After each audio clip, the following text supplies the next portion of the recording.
Hello semua, hello guysku, hello Ambalut, hello my friend, hello everyone.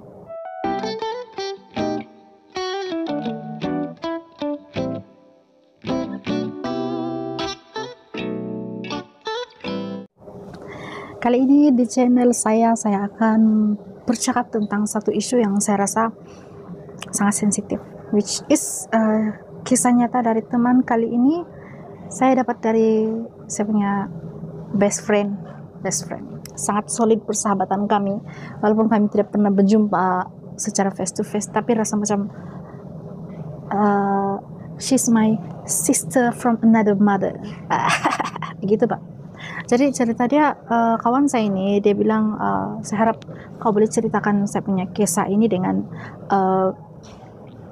tujuan dapat memberi kesadaran kepada ibu bapak tentang isu gangguan seksual terhadap kanak-kanak. Sebenarnya berat sih mencakap pasal topik yang ini, tapi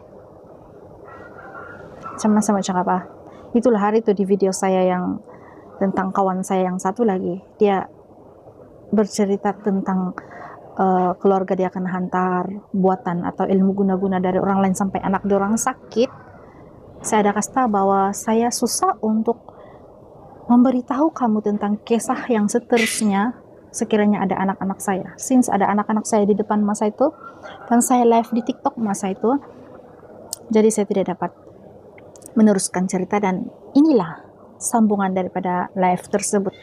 Jadi ini terjadi di sekitar tahun, sejak kawan saya lebih kurang umur saya lebih kurang tahun 90-an, 90 plus, 96, 97, begitu, 98, 99, around that time, sampai mau dekat ke 2000-an. Jadi kawan saya ini bilang orang yang melakukan hal yang keji pada dia itu ialah dia punya uncle sendiri, dan pernah juga abang kandung dia sendiri.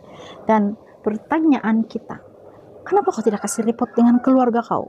Kenapa dia tidak lapor pada mama dia, nenek dia, atau sesiapa? Sebabnya dia lahir dalam keluarga yang mana anak lelaki lebih kena sayang. Jadi kalau dia kasih tahu begitu, dia yakin yang mama dia atau nenek dia tidak akan percaya dengan cerita dia, bahwa uncle dia telah melakukan hal yang terkutuk, hal yang keji pada dia sebagai dia seorang anak yang masih di bawah 12 tahun. Lepas itu abang dia sendiri pun ada buat macam itu dengan dia. Dia masih budak. Kamu tahu kan, masih budak kalau kena ugut apa saja dia akan rasa bahwa oh ugutan ini mesti betul. Terus kadang-kadang dorang juga tidak tahu yang benda itu ialah sesuatu yang sepatutnya tidak terjadi pada diorang, which is saya kasih tahu kamu secara jujur, kalau yang lahir sebaya dengan saya 30 plus, di bawah 40 tahun, di atas 30 tahun, pada masa kami kanak-kanak tiada pendedahan tentang gangguan seksual. Sexual harassment ialah sesuatu yang sangat jarang didengar. Jadi kita punya orang tua dan kita sendiri itu kurang kesadaran tentang itu. Biasanya kejadian itu hanya terjadi di kalangan remaja, lepas itu orang kena kasih kawin, lepas itu begitu. Tetapi di kalangan kanak-kanak sangat rare untuk kita dengar. Bahkan saya tidak pernah dengar masa saya budak lagi. Sehinggalah kawan saya kasih cerita dan saya punya mata terbuka dan saya mengingat balik kejadian pada masa saya budak-budak lagi. Dan puji Tuhan, Tuhan sangat baik dengan saya, sehingga saya dikaruniakan ataupun saya diberkati dengan lahir dalam keluarga yang memang sangat solid melindungi, bukannya mencelakakan ataupun merosakkan sesama. Jadi saya ialah cucu pertama bagi keluarga sebelah dadi saya, bapak saya. Bapak saya ialah anak pertama, saya cucu pertama. Adik-adik saya pun antara cucu yang terawal yang nenek dan datuk saya dapat sebelah my dad side. Jadi kami dijaga seperti cucu kesayangan. Walaupun kami cucu kesayangan, tetapi kami memang sangat strict nenek saya. Kenapa nenek dengan datuk yang jaga? Sebab dadi saya sama mami saya, dorang kerja di Pekan, dorang kerja di tempat lain. Jadi hujung minggu dorang balik jenguk kami, sehingga pada suatu ketika dorang berhenti kerja dan dorang betul-betul tinggal di kampung sama-sama kami. But sebelum itu sangat lama tempoh dia, saya dan adik-beradik saya diasuh oleh nenek dan datuk saya, membesar bersama saya punya uncle dan auntie, sebanyak 3 uncle 2 auntie.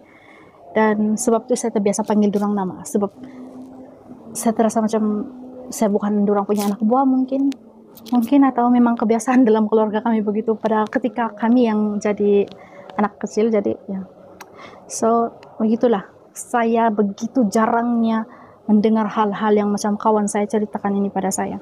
So saya tanya kawan saya, kau macam mana kau move on? Dia bilang sejujurnya susah mau move on, dia akan sentiasa teringat, tapi dia berusaha untuk memaafkan dan melupakan, sebab orang yang melakukan itu ialah keluarga dia sendiri juga. Yang paling menyayat hati ialah orang yang sama, yaitu pacik dia, sudah melakukan hal itu pada sepupu kawan saya juga. Sepupu-sepupu dia yang lain pun mangsa kepada pacik yang sama ini. Kemudian yang terbaru, anak kawan saya ini sebaya dengan anak-anak saya juga, pun dia dicoba untuk diganggu oleh pacik yang sama, oleh pacik yang sama.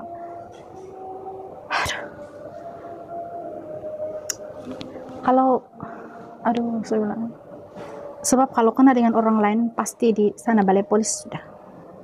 Apa yang menyayat hati saya sebagai seorang ibu ialah saya membayangkan bahwa si pelaku perbuatan keji ini, dia merasa dia hebat sebab dia terlepas daripada hukuman untuk perbuatan jahat dia yang lalu dan perbuatan jahat dia yang sekarang.